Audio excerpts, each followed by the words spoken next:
لہرائیے، خدا کی شکر گزاری کیجیے، شکر کیجیے کہ ہم یہاں موجود ہیں، اور سب سے بڑھ کر ہمارا یہوہ پاک زندہ یسوع موجود ہے۔ آمین۔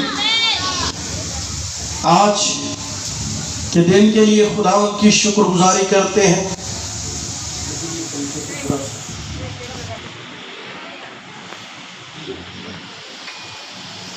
خدا کی شکر گزاری کرتے ہیں آج دن کے لیے، اور اس وقت کے لیے خدا ان کا شکر کرتے ہیں۔ خوبصورت بچوں نے پرستش کی، میں خدا ان کی شکر گزاری کرتا ہوں۔ پاسٹر جاوید کے لیے شکر کرتے ہیں کہ خداوند نے اس علاقے میں ایک نوجوان اچھا خادم آپ کو بخشا ہوا ہے۔ آئے پاسٹر جاوید کے لیے زوردار تالیاں بجائیے کہ خداوند بڑے جذبے کے ساتھ، بڑے شوق کے ساتھ جو ہے وہ کام کیے ہوئے ہیں۔ بڑے دنوں سے یہ کہہ رہے تھے عبادت کے لیے، اور آج خداوند نے یہ ممکن کیا ہے۔ ہم ان کے بھی شکر گزار ہیں، ان بہنوں، بیٹیوں اور بھائیوں کے، ان پھولوں کے جو انہوں نے اپنی محبت کا اظہار کیا ہے۔ میں دل سے ان کا شکر گزار ہوں اور دعا کر رہا ہوں کہ خداوند اپنے آسمان کھول کر ایک کے عوض میں بڑی برکتیں بخش دے۔ آمین آمین۔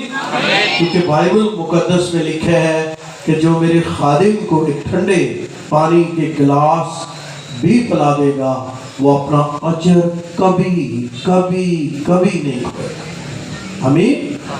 تو جو ایمان کے ساتھ اپنی محبت کا اظہار جو ہے وہ خدا کے خادموں کے ساتھ کرتے ہیں، وہ دراصل مسیح کے ساتھ کرتے ہیں۔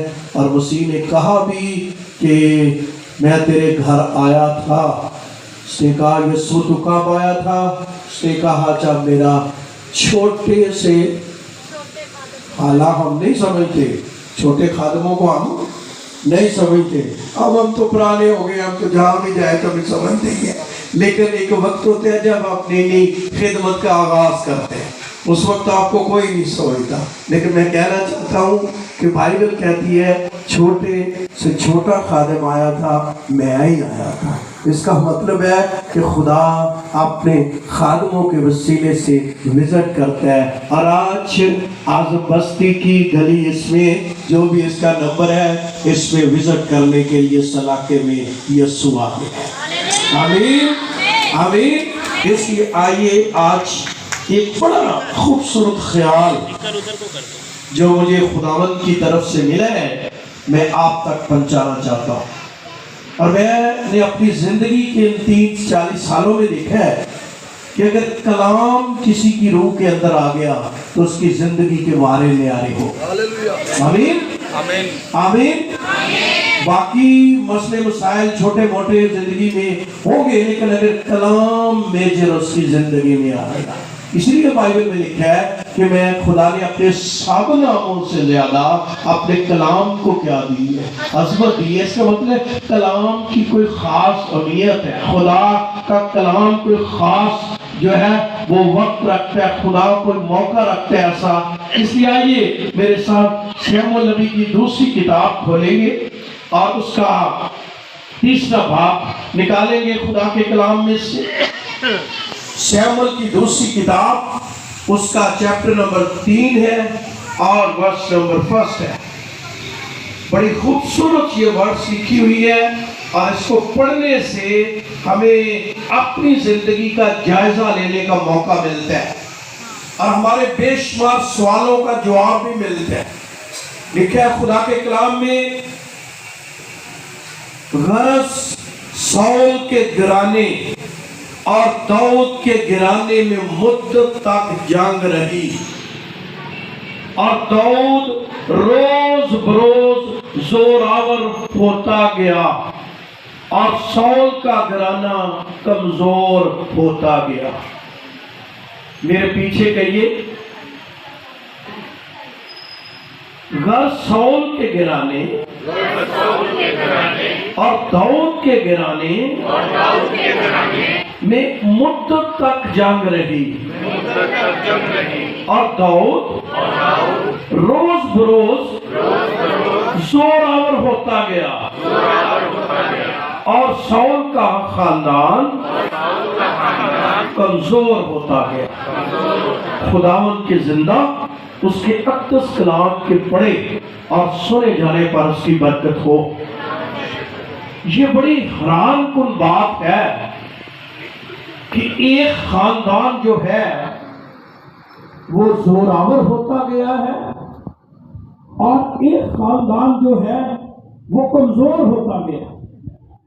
جس خاندان کی کمزور ہونے کی باتیں کی گئی ہیں بائبل میں، سول کا گھرانہ وہ کوئی عام گھرانہ نہیں ہے، وہ کوئی عام فیملی نہیں ہے، وہ کوئی عام جو ہے وہ خاندان نہیں ہے، بلکہ بائبل مقدس یہ فرماتی ہے کہ سول تو ایک بادشاہ ہے، اسرائیل کے 12 قبیلوں کا یہ بادشاہ ہے، اور جس شخص کے ساتھ بادشاہی ہو اور اتنا وہ زور آور ہو، اس کے بارے میں لکھا جائے کہ وہ کمزور ہوتا جا رہا ہے۔ یہ بڑی حیران کن، یہ بڑی جو ہے چمکا دینے والی بات ہے کہ ایک انسان اپنی زندگی میں اتنا سٹرونگ، اتنا مضبوط، اتنا زور آور، اتنا طاقتور، اتنا قوت سے بھرا ہوا، لیکن کیا ہو رہا ہے؟ کمزور ہو رہا ہے۔ بہنوں بھائیوں، دنیا میں 2 قسم کے گروپس ہیں۔ ایک تو زور آور ہو رہے ہیں، خداوند میں ہر طرح سے ان کی میچورٹی بڑھ رہی ہے مسیح میں اور وہ زور آور ہوتے جا رہے ہیں، اور ایک گروپ ہے جو زور آور ہونے کی بجائے کیا ہو رہا ہے؟ کیا ہو رہا ہے؟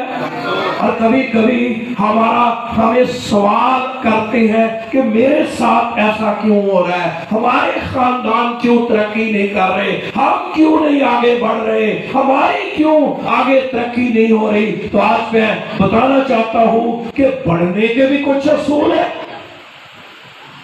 اور بڑے ہوئے شخص کے نیچے گرنے کے بھی کئی اصول ہیں۔ اگر کوئی شخص ترقی کر جائے، بڑا مقام حاصل کر جائے، دنیا کی ہر طرح کی برکت اس کے پاس ہو، لیکن اگر وہ خدا کے رسولوں سے انحراف کر جائے گا، اس کو چھوڑ جائے گا، پھر اس کے خاندان کے لیے مشکلات پیدا ہو سکتی ہیں۔ سول کوئی عام شخص نہیں ہے، یہ بھی منصوب ہے۔ یہ بھی کون ہے؟ منصوب ہے۔ اس کو بھی چنا گیا ہے، اور اس کو چنا نہیں گیا، یہ تو گدھے ڈھونڈنے گیا تھا، لیکن اس کو کیا کر لیا گیا ہے؟ چن لیا گیا ہے۔ اور بائبل مقدس فرماتی ہے جب اس کو چن لیا گیا ہے تو خداوند نے کہا کہ تو اسرائیل کا بادشاہ ہے۔ اس شخص کے اندر اتنی خوبی تھی، لکھا ہے کہ تمام قوم بنی اسرائیل کے لوگ اس کے کندھے کندھے آتے تھے۔ یہ اپنے وقت کا ایک ذمہ دار شخص تھا، بڑا زوراور یہ شخص تھا۔ اور پھر جب یہ بادشاہ بن گیا، اور آپ کو پتہ ہے بادشاہ کتنے زوراور ہوتے ہیں، ان کے پاس ہر چیز موجود ہو گئی، جنگیں اس نے لڑی، بڑی فتوحات بھی اس نے جو ہے وہ پائی، لیکن ایک وقت آیا کہ اس کا خاندان کیا ہوتا گیا؟ کمزور ہوتا گیا۔ کبھی آپ نے اپنی زندگی میں دیکھا، اور آپ سوچتے بھی ہیں کئی دفعہ کچھ خاندان کچھ ایسی زندگیاں سوچتی ہیں کہ پہلے ہمارا بڑا اچھا ہوتا تھا، پھر ہم پتہ نہیں کیا ہوا ہے، اور لوگ پھر دعا بھی کرواتے ہیں کہ پتہ نہیں کیا مسئلے ہوئے ہیں، وہ سارا کچھ ہمارا کیا ہو گیا۔ تو یہ ایسے نہیں کہ حادثہ ہے کہ حادثہ ہی ہو گیا، اس کے پیچھے کئی وجوہات ہوتی ہیں جو اس خاندان کی زندگی میں بھی ہوں گی۔ سب سے پہلے جب خداوند نے سول کو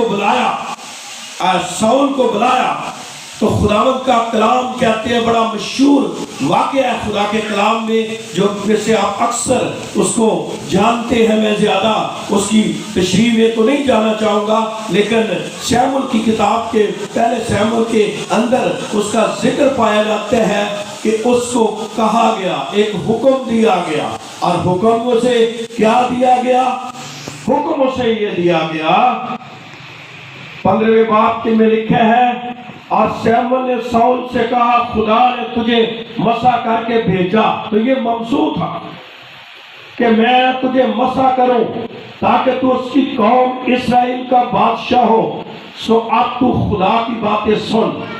اب رب الفاظ یوں فرماتا ہے، مجھے اس کا خیال ہے کہ امالیک نے اسرائیل سے کیا کیا، اور جب یہ مصر سے نکل آئے تو راہ میں ان کا مخالف ہو کر آیا.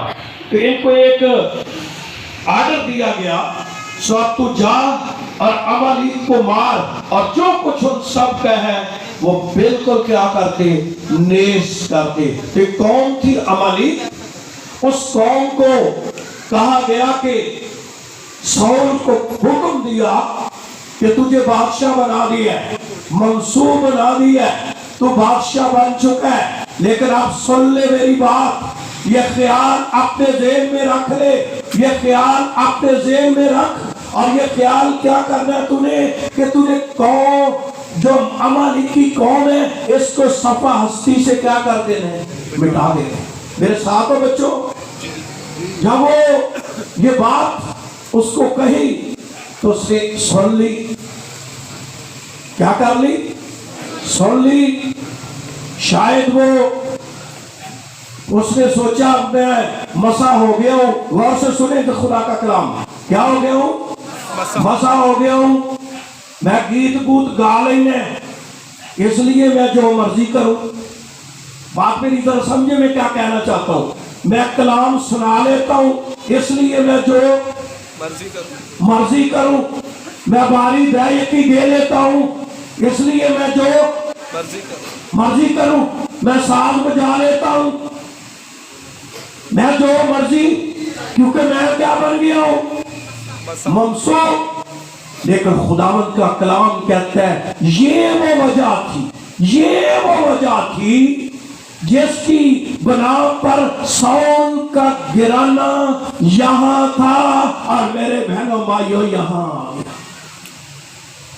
سوال میرا یہ ہے، میرے ساتھ رہنا بچوں، کیونکہ ہم اکثر گانے گونے کے چکروں میں رہتے ہیں، اور جب اسی لیے ہم وہ والی برکت نہیں ہوتی جو برکت خدا میں دینا چاہتے ہیں. وجہ کیا ہے؟ اس میں کوئی شک نہیں کہ ساؤل جو ہے وہ ممسوح ہے. کتنوں کا مطلب کہ اس پر مسا تھا خدا کا؟ ہاتھ اٹھائیے. مسا تھا ساؤل پر؟ بیچ میں بولتے نہیں کہ تیاری ساؤل نہ. کیا خدا نے کہا نہیں کہ لوگوں نے نہیں کہا کہ ساؤل بھی نبیوں میں سے ہے؟ خدا کا ہاتھ اس پر ٹھہرا ہوا ہے، جنگیں اس نے جیتی.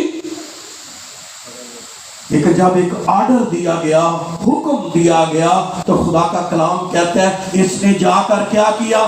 امالیکیوں کو کیا کیا؟ مارا. موٹی موٹی بھیڑ بکریوں کو لے آیا. پھر کیا کیا؟ ساتھ اس کو لا کر گھر میں لے آیا. خوب شور خوشی منائی جا رہی ہے. خوب میرے گھر پر بائی جوید بنگڑے ڈالے گئے.